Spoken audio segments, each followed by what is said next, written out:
Instagram xavfsizlik xizmati upakovkangizni ko'rsating. Yonimda yo'q edi. Qanaqasiga yo'q? Bir oylik kontent planingizni ko'rsating.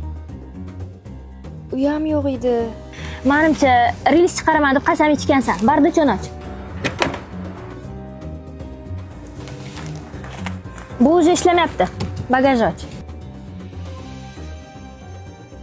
Bu nima? Bu banchik. Banchikli reels qilsang, rekka chiqasan deyishgan edi.